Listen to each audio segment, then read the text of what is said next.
दोस्तों नमस्कार, आप सभी का स्वागत है आज के इस वीडियो में।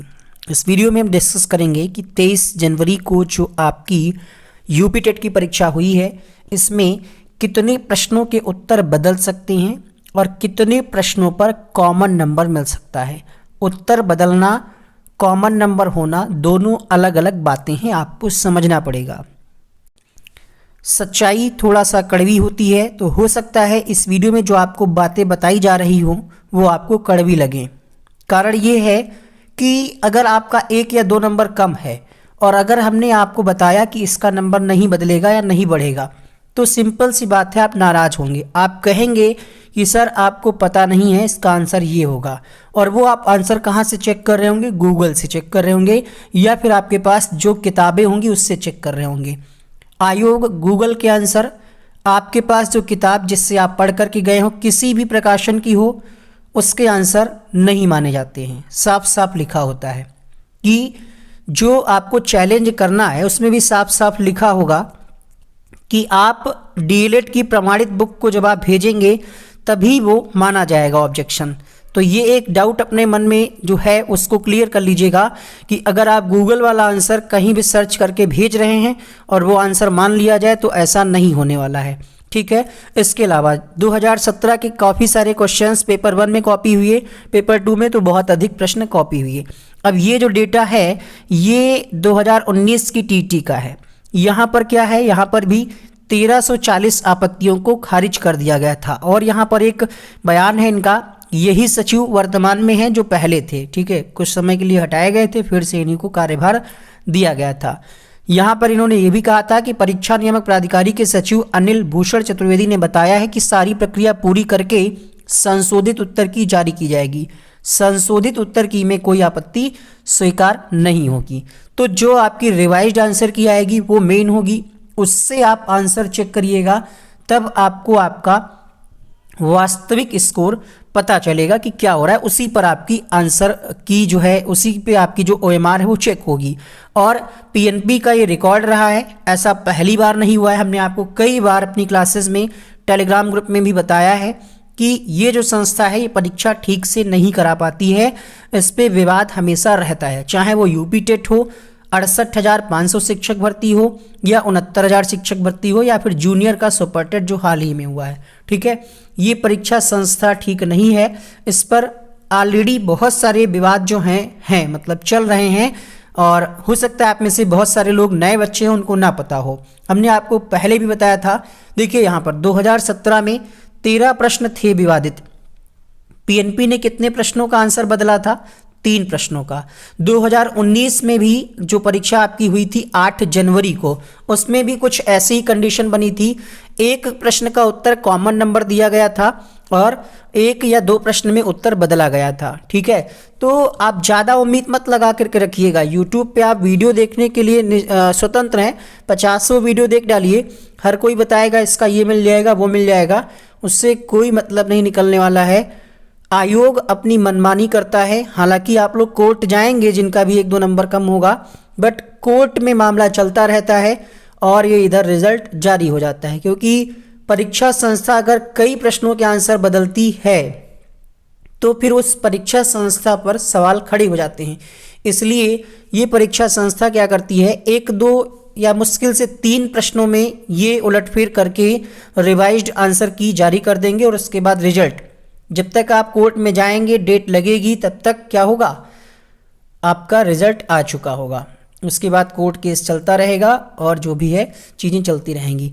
तो अगर आपके नंबर 4-5 कम है तो प्लीज़ आप लोग आगे सीटेट या यूपी टेट, पहले आप सीटेट की तैयारी करें क्योंकि सीटेट की परीक्षा जल्द ही होगी, जुलाई या अगस्त में।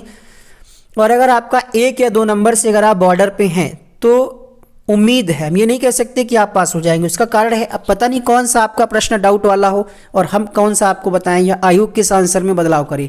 सबसे जो 1 नंबर बढ़ सकता है वो ये है, कॉमन नंबर नहीं कह सकते कि इस पे मिलेगा। कॉमन नंबर का मतलब ये होता है कि वो नंबर सबको मिलेगा, चाहे आप उस प्रश्न का उत्तर लगाए हो या ना लगाए हो या कुछ भी लगाए हो। बट ये वाला प्रश्न जो है इसमें पूछा गया है कि अधिगम हेतु निम्न में से क्या सर्वाधिक आवश्यक है। इसका आंसर पीएनपी ने जानबूझ करके गलत दिया है, ठीक है। ऐसा पहले भी हो चुका है, पैराग्राफ का एक उत्तर 2018 या 19 की परीक्षा में पैराग्राफ, हिंदी का पैराग्राफ का उत्तर उन्होंने गलत दिया था जानबूझ करके, ताकि आपत्तियां आए ज़्यादा संख्या में, और इसी प्रश्न का ये वो आंसर बदल देंगे। इस प्रश्न का वो आंसर क्या करेंगे, अभिप्रेरणा करेंगे। तो अगर आप अभिप्रेरणा लगा करके आए हैं तो आप अपना 1 नंबर काउंट कर सकते हैं। उम्मीद मत करिएगा कि आप इस पे कॉमन नंबर पा जाएंगे। इस प्रश्न का आंसर बदलेगा, ना कि कॉमन नंबर मिलेगा। भले ही इसके आपके ये और ये सही लग रहे हों, देखिए हम आपको अंधेरे में नहीं रखना चाहते कि आपको बता दें ये भी बढ़ जाएगा, ये भी बढ़ जाएगा, बाद में हो तो कुछ और हो। ये पिछले 3 या 4 साल का जो एक्सपीरियंस है, हमें यूपी टेट की परीक्षाओं को हम देखते आ रहे हैं कि ये कोई नई बात नहीं है। कोर्ट केस होता है, दुनियादारी सब कुछ। तो यहाँ पर आपका जो उत्तर होगा वो अभिप्रेरणा माना जाएगा, और इसमें कॉमन नंबर नहीं मिलेगा। अगर आपने अभिप्रेरणा लगाया होगा, अगर आप इस नंबर को पहले ही काउंट कर चुके हैं तो आपका कोई नंबर नहीं बढ़ने वाला। और अगर आपने इस नंबर को काउंट नहीं किया है, इसकी वजह से अगर आप बॉर्डर पे थे, तो यहाँ पर 99% चांसेस हैं कि इसका आंसर अभिप्रेरणा होगा। इसका साक्ष्य भी हम आपको दिखा देते हैं कि इसका आंसर अभिप्रेरणा क्यों होगा, क्योंकि डीएलएड की किताब में इसका आंसर प्रूफ के तौर पे यहाँ पर हमें मिला है। ठीक है, विद्यार्थियों में प्रेरणा उत्पन्न करने के लिए आवश्यक है कि उनकी शारीरिक, ये बात कही जा रही है। और भी कई सारे प्रूफ हमने खोजा है। तो यहाँ पर सीखने का प्रमुख आधार प्रेरणा दिखाया जा रहा है। ठीक है, इस आधार पे हम ये कह सकते हैं, यहाँ पर भी आप पहले नंबर पे देख रहे होंगे कि प्रेरणा या अभिप्रेरणा इसका उत्तर होगा। 1-2 और साक्ष्य हमने खोजने के प्रयास किए हैं, तो वहाँ पर भी अभिप्रेरणा ही उत्तर माना गया। तो उसमें अगर आपने अभिप्रेरणा लगाया है तो आपको उत्तर मिलेगा। देखिए यहाँ पर अधिगम जीवन भर चलने वाली प्रक्रिया है, लेकिन यहाँ पर सीखने की इच्छा दिया है, यानी रुचि आपकी। यहाँ पर देखिएगा रुचि और जिज्ञासा, ये भी गलत नहीं है, बट अभिप्रेरणा ज़्यादा सही मोटिवेशन, क्योंकि ये एक आंतरिक कारक है। तो इस प्रश्न में आपको 1 नंबर मिलेगा तभी जब आप अभिप्रेरणा लगा करके आए होंगे। कॉमन नंबर की उम्मीद इसमें हमें नहीं लग रही है। बात करें अगर ये वाले प्रश्न की, इस प्रश्न में आपको हो सकता है बहुत सारे यूट्यूबर, बहुत सारे लोग आपको बताए हों कि कॉमन नंबर मिल जाएगा, बट जहाँ तक मुझे जानकारी है इसमें भी कोई कॉमन नंबर नहीं मिलेगा। कारण है इसका, क्योंकि यहाँ पर लिखा हुआ है शैशव काल, और अगर आप इसका इंग्लिश ट्रांसलेशन वाला देखेंगे क्वेश्चन, हालांकि हमने यहाँ पर लगाया नहीं है, तो वहाँ पर आप पाएंगे इन्फेंसी हुड। ठीक है, इसका मतलब होता है शैशवावस्था।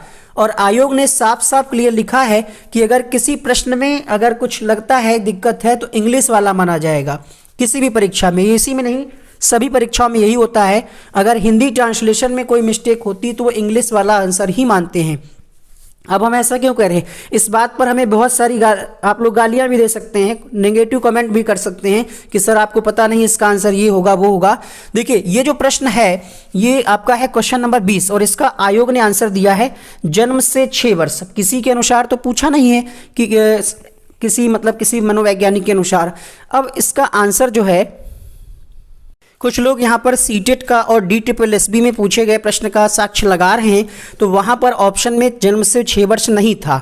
उस आधार पे उन्होंने सीटेट ने आंसर जन्म से 2 वर्ष दिया है। गलत तो नहीं है, बट बहुत सारे ऐसे प्रश्न, एक आध नहीं बहुत सारे ऐसे प्रश्न हैं जिसमें यूपी टेट के आंसर अलग रहते हैं और सीटेट अपना आंसर अलग मानता है। तो और ये मामला कोर्ट में चलता है, कोर्ट भी इस पर बहुत ज़्यादा सीरियस नहीं लेती है। ठीक है, तो बात करें यहाँ पर हम, तो इसमें भी कोई नंबर बदलने की उम्मीद नहीं है।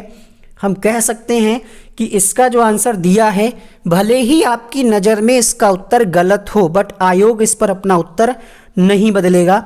बाकी देखते हैं क्या होता है रिवाइज्ड आंसर की में। इसका कारण क्या है, देखिए इसको भी हमने काफ़ी सर्च किया। हमने यहाँ पर निकाला है अर्नेस्ट जोन्स का वर्गीकरण शैशवावस्था या शैशवाकाल, क्योंकि हिंदी में तो शैशवकाल लिखा हुआ है, इंग्लिश में इन्होंने लिखा है इन्फेंसी हुड, मतलब शैशवावस्था पीरियड। ठीक है, the period of infancy hood. तो अब देखते हैं। ठीक है, यहाँ पर आप देख पा रहे होंगे कि क्या लिखा हुआ है, जन्म से 5 या 6 वर्ष शैशवाकाल। इसके अलावा फिर जॉन्स का जब आप वर्गीकरण देखेंगे तो यहाँ पर आपको जन्म से 6 वर्ष मिल जाएगा। सामान्य वर्गीकरण जब किसी का नाम ना दिया हो तब भी क्या है, शैशवावस्था 0 से 5 वर्ष। तो अब बताइए यहाँ पर आपका तर्क कमजोर पड़ रहा है कि नहीं पड़ रहा है। शैशवावस्था यहाँ पर जन्म से 3 वर्ष, तो 3 वर्ष वाला तो आपके पास ऑप्शन ही नहीं था, है ना। ऑप्शन था आपके पास जन्म से 2 वर्ष या फिर जन्म से 6 वर्ष। शैले के अनुसार जन्म से 5 वर्ष। तो यहाँ पर आपका तर्क कमज़ोर पड़ जाता है। हालांकि एक प्रूफ हमारे पास और भी आया था, वो भी हम आपको दिखा दें अगर यहाँ पर होगा। लोग कह रहे थे कि सीटेट ने इसका आंसर ये दिया है शायद इसमें बदलाव हो सकता है। चलिए, तो इसमें आंसर और कॉमन नंबर जैसी की कोई उम्मीद ज़्यादा नहीं है। ठीक है, आपको हो सकता है अभी ये चीज़ खराब लग रही हो, बट आप ऑफिशियली आंसर की आइएगा, आ जाए, फिर आप बताइएगा कि इसका आंसर बदला या नहीं बदला। इसमें कोई उम्मीद ज़्यादा नहीं है। बढ़ते हैं इस प्रश्न के लिए। निम्नलिखित में से ग्रंथियों के आधार पर व्यक्तित्व के विभिन्न प्रकारों की चर्चा किसने की? प्रश्न जरूर विवादित है। हमने क्या बताया, प्रश्न 17 से 18 विवादित हैं, लेकिन सभी पे अगर नंबर बढ़ाना पड़ा आयोग को, अगर ऐसी स्थिति आती तो फिर वो परीक्षा ही रद्द करनी पड़ती है और परीक्षा संस्था पे सवाल खड़े हो जाते हैं। इसीलिए आयोग अपनी गलतियों को मानता नहीं है और आयोग अपने ही उत्तर को सही मानता है कि हमारे विशेषज्ञ ने ये बताया है, बस बात खत्म। तो इसका आंसर जो कैनन दिया है, इसमें भी बदलाव की उम्मीद आप मत करिएगा, इसमें भी कोई बदलाव नहीं होगा। आगे बढ़ते हैं, सृजन शास्त्र के पिता, इसमें भी जो गाल्टन आंसर दिया है, इसमें भी कोई बदलाव की उम्मीद मत करिएगा। अगर आपको लगता है भाई तो आपकी मर्जी है, आप वीडियो को डिसलाइक कर सकते हैं, हमारी बातें बुरी लगी आप चैनल को अनसब्सक्राइब कर सकते हैं, बट जो बात है वो है। इसमें भी कोई आंसर नहीं बदलेगा। इसका आंसर समस्या समाधान है, सॉरी सृजनात्मकता है, एक मिनट, सॉरी सृजनात्मकता है। इसका समस्या समाधान अगर आप लगा रहे हैं तो आंसर नहीं बदलेगा, इसका सृजनात्मकता ही उत्तर रहेगा। और देखते हैं, इसमें भी आंसर बदलने वाला नहीं है। आँख की किरकिरी होना, हालांकि ये प्रश्न विवादित है, बट इसका आंसर आयोग नहीं बदलेगा, इसका आंसर यही रहेगा जो है अभी। हिंदी भाषा की बोलियां, इसमें नो डाउट आपका आंसर 18 ही होगा। कुछ लोग आपको बता रहे हैं कि कहीं कहीं 17 दिया है या कुछ भी, इसका भी आंसर नहीं बदलने वाला है। और बात करते हैं यहाँ पर, ये हमने आपको बता दिया कि शैशवावस्था को साफ साफ यहाँ पर दिखाया गया है, जन्म से 6 वर्ष। तो इसमें भी कोई उम्मीद नहीं है कि कोई आंसर बदलेगा, ये हम आपको दिखा ही चुके हैं। चलिए, तो अभी एक प्रश्न ऐसा लगा है जिसमें आंसर बदलेगा, कॉमन नंबर नहीं, आंसर बदलेगा। फिर अगर हम आ जाएं ईवीएस पे, तो ईवीएस में भी इसमें उम्मीद मत करिएगा कि आंसर बदल जाएगा। 122वां प्रश्न है सेट सी का ये, और आंसर दिया गया है इस प्रश्न के लिए 122 के लिए, मीथेन उत्सर्जन करने वाला गैस। इसका भी आंसर बदलने की कोई उम्मीद नहीं लग रही है। अगले प्रश्न की बात करें तो इसका आंसर कुछ लोग सीटेट का थ्रू दिखा करके ये चैलेंज कर रहे हैं कि इसका आंसर सूर्यातप होना चाहिए, जबकि पीएनपी ने सौर स्थिरांक दिया है। और यहाँ पर ये सीटेट 31 जनवरी में ये परीक्षा में प्रश्न पूछा गया, तो यहाँ पर सोलर एनर्जी दिया गया। तो इसमें उत्तर बदल सकता है, बट कॉमन नंबर नहीं। कॉमन नंबर तब मिलता है जब एक ही प्रश्न के 2 विकल्प सही हों और आयोग उस बात को स्वीकार करे तभी। ठीक है, तो ये बात हो गई। इसमें हो सकता है आंसर बदले पीएनपी। ये वाला जो प्रश्न है इसमें कोई आंसर नहीं बदलेगा, इसका मांसाहारी सही है और यही उत्तर होगा। हालांकि अब आप कहेंगे कि कोर्ट ने माना था कि इसका आंसर जीवाड़ होगा। हमने एनसीईआरटी का ये इमेज, ये हमने आपको जब पढ़ाया था तब भी दिखाया था। ये एनसीईआरटी का साक्ष्य हमने लगाया है यहाँ पर। चतुर्थ भोक्ता और चौथी पोषण स्तर उच्च मांसाहारी, तो सबसे ऊपर क्या आ रहा है, उच्च मांसाहारी आ रहा है सबसे ऊपर। ठीक है, और यही इसमें पूछा गया है इस वाले प्रश्न में कि उच्च स्तर का उपभोक्ता, तो इसमें मांसाहारी है, इसमें आंसर नहीं बदलने वाला। बाकी भाई राम जी की इच्छा जो करें, यानी पीएनपी की इच्छा, उनके विशेषज्ञों की इच्छा जो बदले। कुछ लोग कह रहे हैं कि इसमें डबल आंसर सही है। देखिए, पहले जो है वर्ल्ड वाइड फंड था, फिर इसको वर्ल्ड वाइल्ड लाइफ फंड किया गया, तो इसमें भी आयोग का आंसर जो होगा वही होगा। इसमें भी बदलने की कोई उम्मीद मुझे तो नहीं लग रही। अगर आपको लग रही तो भाई कमेंट करके बताइएगा। लखनऊ समझौता किन 2 के मध्य हुआ? इसका आंसर डबल है। ठीक है, लेकिन इसका आंसर आयोग ने ये दिया, इसमें भी कोई उम्मीद नहीं लग रही है कि आंसर वो अपना चेंज करेंगे। ठीक है, ये एक बात हो गई। इस प्रश्न में कुछ लोगों का ये दावा है कि इसका भी आंसर ये होना चाहिए, 2017 के पेपर में यही माना गया था। तो देखते हैं आयोग इस पर क्या डिसीजन लेता है। देखिए, ये जो आपका 2018 की परीक्षा हुई थी, इसमें भी बहुत सारी आपत्तियां हुई थी, लेकिन सिर्फ एक नंबर पे उन्होंने कॉमन नंबर माना था, जो कि आपका स्टेटमेंट वाला प्रश्न था, एबिंगहास वाला, गेट्स और अन्य एबिंगहास वाला जो प्रश्न था। ठीक है, इसके 2 विकल्प सही थे, तब यहाँ पर 1 नंबर कॉमन माना गया था। बाकी किसी भी प्रश्न में कोई खास बदलाव उत्तर नहीं किया गया था। ठीक है, ये 2017 की न्यूज़ आप देख पा रहे होंगे। शिक्षक पात्रता परीक्षा 2017 की उत्तर कुंजी निरस्त करने और नए सिरे से वरीयता सूची जारी करने के बाद हाईकोर्ट लखनऊ के एकल पीठ के आदेश के खिलाफ सरकार ने हाई कोर्ट की खंडपीठ में अपील की है। तो ओवरऑल 3 प्रश्नों पर 2017 में जो विवाद हुआ था उसमें सिर्फ 3 प्रश्नों ने आंसर में बदलाव हुआ था। 13 प्रश्न थे विवादित। हम यही आपको समझाना चाह रहे हैं, विवादित चाहे इसमें 100 प्रश्न हों, लेकिन आयोग ज़्यादा मानेगा नहीं, अपनी गलती को स्वीकार नहीं करेगा। इंग्लिश की अगर हम बात करें तो इस वाले प्रश्न में पीएनपी ने चौथा विकल्प दिया है 2B वंश वाला, और इसका आंसर ये होना चाहिए। अब देखते हैं इस पर क्या बदलाव देखने को मिल सकता है। जब तक आप पक्का प्रूफ नहीं देंगे वो लोग नहीं मानने को तैयार होंगे। अगर हम इस प्रश्न की बात करें तो यहाँ पर पीएनपी का दावा है बीइंग टायर्ड होगा, बट यहाँ पर हैविंग वाला ऑप्शन सही होगा। तो ये इंग्लिश की अगर हम बात करें इसमें 1 नंबर बदला जा सकता है, मतलब पीएनपी का आंसर ये है जबकि आंसर ये होना चाहिए। ये इंग्लिश के साक्ष्य को आप देख सकते हैं यहाँ पर। इसके अलावा यहाँ पर आप में से बहुत सारे लोग कह रहे हैं कि क्रेशमर होना चाहिए, बट ये किसी किताब का आंसर वो लोग मानने वाले नहीं हैं। जो आप ये यूथ की किताब का प्रूफ लगा रहे हैं वो लोग नहीं मानने वाले हैं। इसमें भी आंसर में कोई बदलाव नहीं होगा। ठीक है, आगे बढ़ते हैं। उम्मीद करते हैं चीज़ें आपको बुरी लग रही होंगी या अच्छी लग रही होंगी, ये आप ही तय करेंगे। ठीक है, हाँ, ये वाला जो प्रश्न है इसमें कई सारे लोग कह रहे हैं कि जीवाणु होगा, बट हमने आपको NCERT का सोर्स दिखाया है, उसमें मांसाहारी ही दिया गया है। ठीक है, तो और गिद्ध भी यहाँ पे क्या है, देखिए मांसाहारी है, बट यहाँ पर पता नहीं क्यों लोग जीवाणु बता रहे हैं। लिखा है कि इलाहाबाद हाई कोर्ट ने इसका उत्तर C माना है, बट इसमें हमें नहीं लगता आंसर में कोई बदलाव होगा।